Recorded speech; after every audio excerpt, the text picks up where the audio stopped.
Welcome back to DBS and the DFL studio, along with my guests Semi Francis and Brenda Clark. Now, Semi, can you tell us a little about you? Where were you born? I was born right here in St Lucia. Where? I know in St Lucia, but where? Which village? Actually, I was born in Cicero.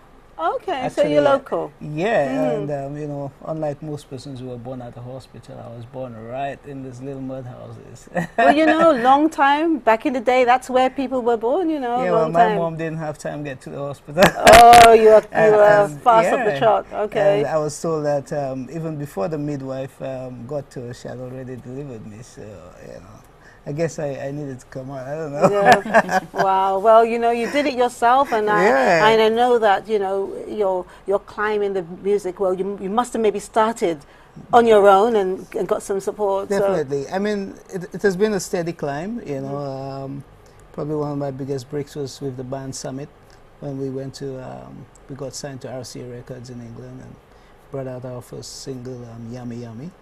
Yummy, yummy. That was back in the day. And since then I've been back here with the group October 4. I did a stint of that. That was probably my best years in music. I really enjoyed that group. I brought out my first single, Put Yourself in My Place. Everybody knows that one, you know. And but over the years I've moved away from the party stuff, and now I'm more into inspirational music. Why? I think, you know, at a younger age, you know, you just want to be in the party and having the fun and so on.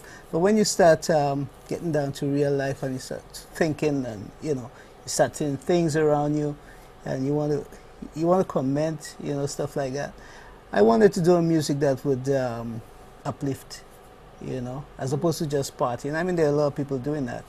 And I just felt I wanted to spend the rest of my music years doing music that would inspire. So even after I'm gone, that music could still inspire people coming. Were you always interested in music? Always. Can you remember your first? Oh yeah, man.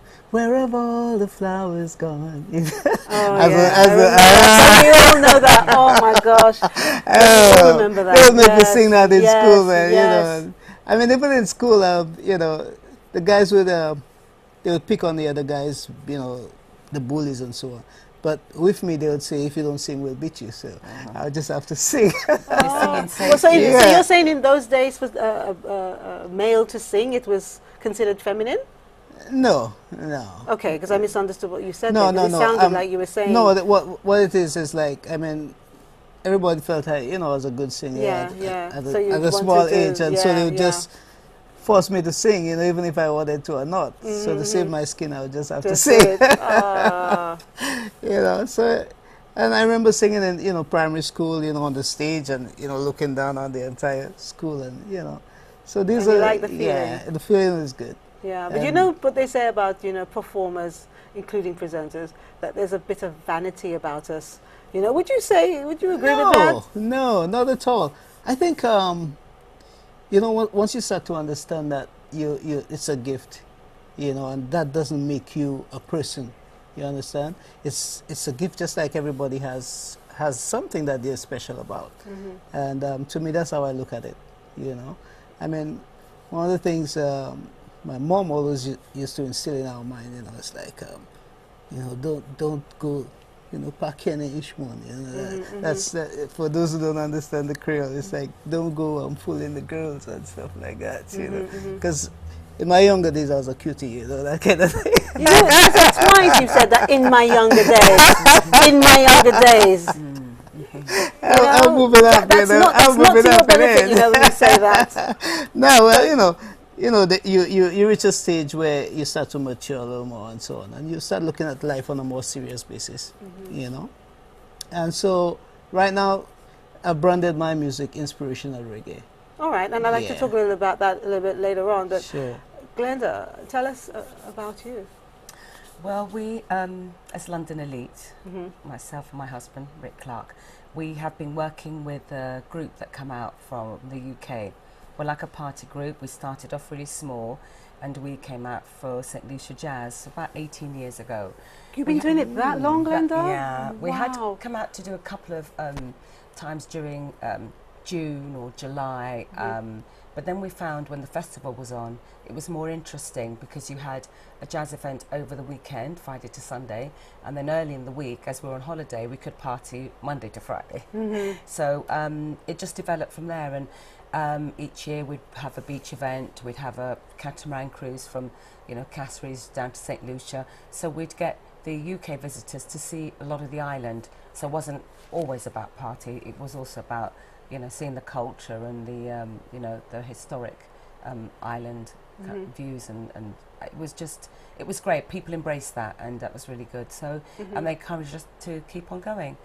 But besides that, we do about 4 or 5 functions in a similar way in London. So there might be dinner and dance functions, you know, boat parties and that we've had in London. So in that freezing cold place, you had a boat party? Yes, indeed. Yes, indeed. People still party in the freezing cold, in the snow. Oh my gosh. With their boots on. But what are the differences, would you say, you know, apart from the weather? You know, is there any difference when you are partying, you know, in London and when you're partying here in St Lucia? Yeah, the sun. Oh yeah. That makes a difference. Yeah, there is, I mean, small differences I find, because I think with us, I think with the majority of the group, they are from Caribbean parents, so you have the whole diaspora of you know, visitors that come out. So their families from Jamaica or Antigua or whatever. So we all enjoy the same kind of thing with the island music, the reggae, the R&B, you know, that sort of thing. The thing that we have involved is we do still like a little bit of, you know, with the pop music, because we kind of, you've just brought up on that. So maybe some of the differences are that we like to listen to all sorts. We don't just listen just to the soca and reggae that I find sometimes I'll come to the clubs here and I'll listen to. Unfortunately, we do rave till the early hours of the morning. Unfortunately, that is something that you are known for. London Elite know that if you want to go to a party, this is where you must go. Yes. You know, and we were talking, you know, earlier offset about the definitions of raving and partying. That's right. You know, so what is your definition of raving? The main thing with the raving, I had said, was that it started off really kind of more of a young thing. You'd go out to major big warehouses that could fit possibly 1,000 to 1,500 people in there, and you'd go and you'd have this thing. Sometimes it was a bit underground.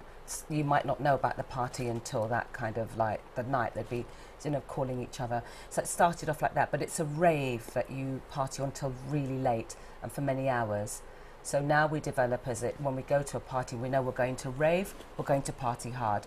We're going to make something that's kind of like, not just going out, maybe sort of like 9, 10 in the evening, coming back at midnight or 1. We're going on till breakfast the next day. So you've got to rave hard. What do you think about that? That's a lot of party in there. I know, but you know, I've always said to Glenda that I look forward to when she comes down, because you know, as much as I love St Lucia, you know, St Lucia is my home. But when I think of the parties in England, not that I was a party person per se, but I'm a music lover. I love music. I really love music. And I like, even if I may not get up and dance, I will sit there and I will appreciate the different genre of music. And I think that for me, it's not the length of time, how long the party takes to be over, but the quality and the choices. And as London Elite have become older, I've seen some changes. To me, it was always lots of the London music. Yes. But now, the last couple of years that I've actually touched back, because you also used to have a beauty competition there as well, didn't you? That's right, yes, yeah. So I'd go for that. Yeah, because I found that, well, we found over the years that we were just coming out as the kind of a London Elite group coming to St Lucia. But because we wanted the island, our people to enjoy the island, and also the islanders to enjoy blending and mixing with us, we decided to put on a beauty contest. So we put on a Miss Bikini St Lucia contest, and it encouraged the models to bring in their friends so that they know that they could party with us. We didn't want something that was just inclusive, that it was just about us, because we felt we wanted to also kind of give into the island and embrace them as a whole.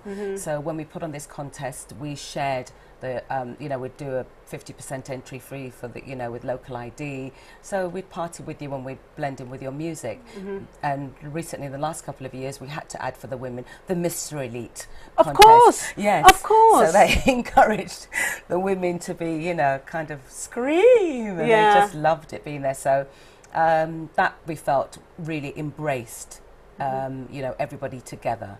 And that's what we found was important, because it's great as a visitor to come here. And even a couple of times we did the all-inclusive hotels, we found that as a visitor you didn't really enjoy the island so much. You were in a brilliant and beautiful hotel, lots of drink, lots of food, but you know, you weren't sort of intermingling with the locals. So now we kind of do it where we do the villas and we do the, you know, the kind of bed and breakfast, and we get to enjoy the island. So as well as partying with the islanders, we get to enjoy the island, and you know, we like the freedom of that. So I think when we think about entertainment and music and the love of people, it kind of feels like it's all as one. And that's what it's all about. And when we come back from the break, we're going to be talking about some of the music that brings us into all in ones. Yes.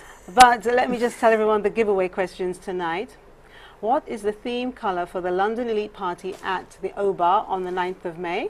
What is the theme colour for the London Elite Party at the O-Bar on the 9th of May? The winner receives a pair of tickets to go to the party, and that's tonight, isn't it? Yes, tonight. Indeed. Yes. All right, I can see some tickets on the table. They're right here. So which night is jazz performed live at Rainforest Hideaway? Okay, there are some nights of jazz performed live at Rainforest Hideaway. So tell us which ones they are, and you will win dinner for two at that restaurant. Now, MAC has 5 limited collections on the counter for May. Name them. MAC has 5 limited collections on the counter during May. Please name them. The winner will receive a makeover for themselves and their mum. And if you're male, don't worry about it. We're not expecting you to have makeup. Now, later tonight, we will tell you the winner of the Ladera Romantic giveaway. Plus, if you're quick to call us on the phone, you can win some instant giveaways if you dare. This is Dolor Factor Live. Stay with us.